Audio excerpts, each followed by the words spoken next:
চশমা museum, a house of world class, জলট্যাক মোড়, বহরমপুর মডার্ন হোটেলের সামনে। ও নেতা ফেতা কেউ না, ওর নাম মুস্তাক আহমেদ, মুস্তু মুস্তু করে ডাকে। ওর কোনো পলিটিক্যাল ক্যারিয়ারও নেই, পার্সোনাল ক্যারিয়ারও নেই।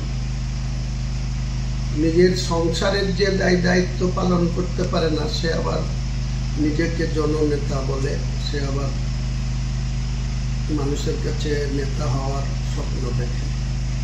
গত 2022 সালে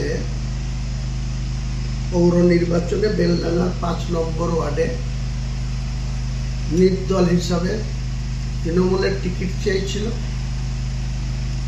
ওই হাসান এমএলএর কাছ থেকে।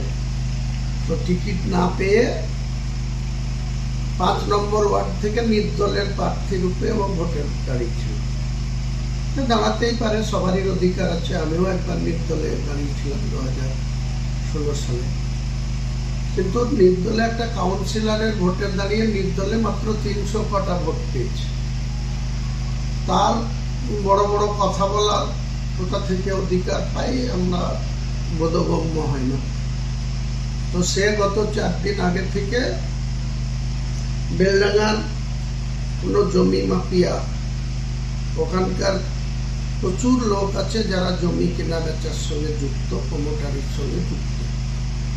ইন্টার বেলডাঙ্গা 1 ব্লকের বিভিন্ন জায়গায় অনেক মানুষ তাদের রুটি রোজগারের জন্য করে, আর ওখানকার যারা নেতা তারা তাদের সঙ্গে হিস্সা নেয়। প্রশাসনও এরও একটা অংশ তাদের সঙ্গে জেনে বুঝে জড়িত আছে।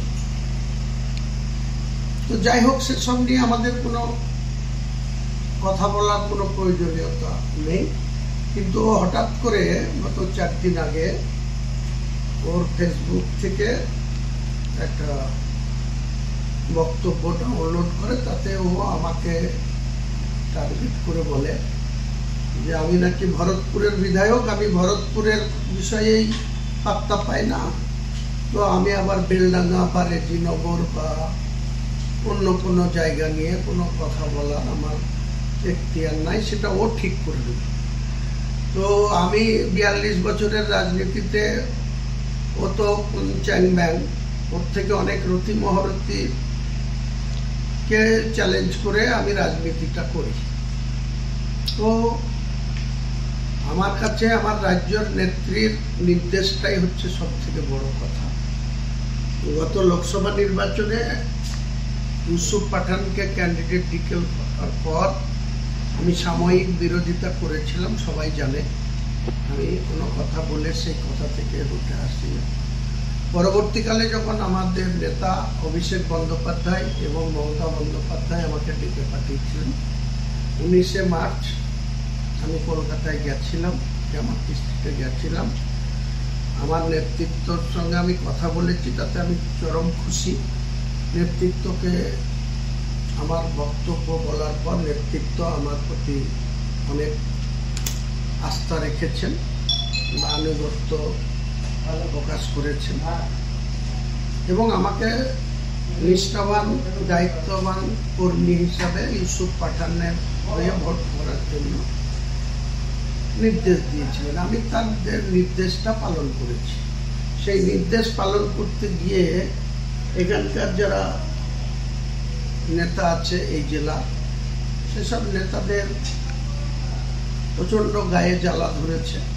কারণ আমাকে মমতা বন্দ্যোপাধ্যায় স্বয়ং বলছেন যে ইউসুফ পাঠানকে জিতাতে হবে, তার দায়িত্ব তোমাকে দিলাম। এটা তাদের কাছে ভালো লাগেনি, তাই তারা যতবার মমতা ব্যানার্জি এইসব কথা বলেছেন ততবার তারা এখানে আমার বিরুদ্ধে সোচ্চার হয়েছে বা আমাকে, এমনকি ভরতপুর বিধানসভায় রাজ্যের নগর উন্নয়ন মন্ত্রী, কলকাতার মেয়র, তার প্রোগ্রাম সেট আপ হচ্ছে ভরতপুর বিধানসভায়, অথচ সেই প্রোগ্রামে আমি বিধায়ক আমি জানতে পারছি না। সেখানে অপূর্ব সরকার, তার ছবিতে 6 লাখ ব্লক সভাপতিদের বড় বড় কাটাও এবং ব্লক সভাপতিদের সাথে ডাইরেক্ট কন্ট্যাক্ট করে তার ইউসুফ পাঠানের হয়ে প্রচার সভার আয়োজন করে দিচ্ছে। বিধায়ক কিছু জানেন। অথচ আমাকে ইউসুফ পাঠানকে জিতানোর স্বার্থে, মমতা ব্যানার্জির নির্দেশকে অক্ষরে অক্ষরে পালন করার স্বার্থে আমি তখন এই নির্যাতন বা এই অসম্মানকে কিছু গায়ে না মেখে আমি নির্বাচনটা করেছিলাম। এবং সেই রিয়াদ হাকিমের মিটিংয়েও বিনা নিমন্ত্রণে আমি নিজে গিয়েছিলাম ভরতপুরে এবং সালামে, কারণ তারা আমাকে কেউ ডাকেনি, বলেনি। জেলা সভাপতিও আমার বিধানসভায় রাজ্যের মন্ত্রীকে প্রোগ্রাম দিচ্ছে, অথচ আমাকে জানাচ্ছেন। এই ধরনের টর্চারিং, মেন্টালি টর্চারিং আমাদের কি হয়েছে নির্বাচন চলাকালীন। প্রায় 1.5 মাস ধরে যে প্রচার বা যে ইউসুফ পাঠান ক্যান্ডিডেট হিসাবে যে এখানে ছিল, অধিকাংশ সময়টাই কাঁদি তার বহরমপুরে প্রচারেই ব্যস্ত রেখেছিল তাকে।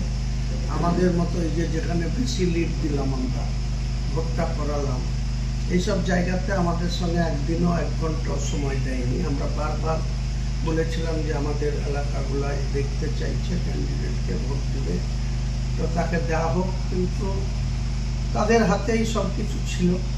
তাই তারা তাদের মন মতো করে সব প্রচার সূচি, প্রোগ্রাম এগুলো তারা করেছে। তো আমরা মুখ্যমন্ত্রী মমতা বন্দ্যোপাধ্যায় এবং অভিষেক বন্দ্যোপাধ্যায়ের নির্দেশটাকে পালন করতে পেরেছি, এটাই আমি খুশি, গর্বিত।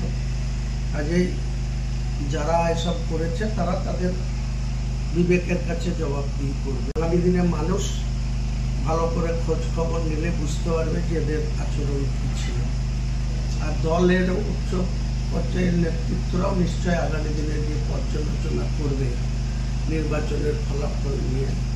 কারণ আমাদের এই জেলায় 22টা বিধায়কের মধ্যে 2টো বিজেপি ছিল আর 20টা আমরা জিতেছিলাম।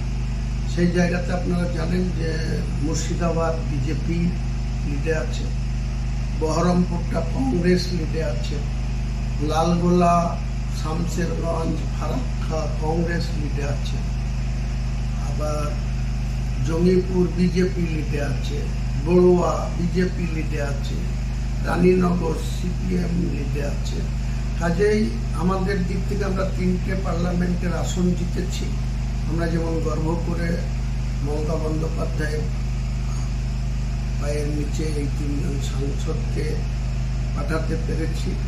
পাশাপাশি আমাদের ভাবতে হবে, পর্যালোচনা করতে হবে যে আমাদের 20টা আর ওদের 22টা, সেই তো এইটাই দুটোর জায়গায় একটা তারা ধরে রেখেছে, একটা কংগ্রেস লিডে এসছে আবার বহরমপুর।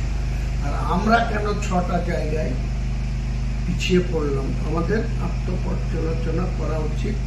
দেখতে দেখতে আবার 2026 আসবে, তখন তো আমাদেরকে আবার এই জেলার 22টা আসন যাতে আমরা মমতা বন্দ্যোপাধ্যায়ের হাতে তুলে দিতে পারি, অভিষেক বন্দ্যোপাধ্যায়ের হাতকে শক্তিশালী করতে পারি, সেটা তো আমাদেরকেই দেখতে হবে।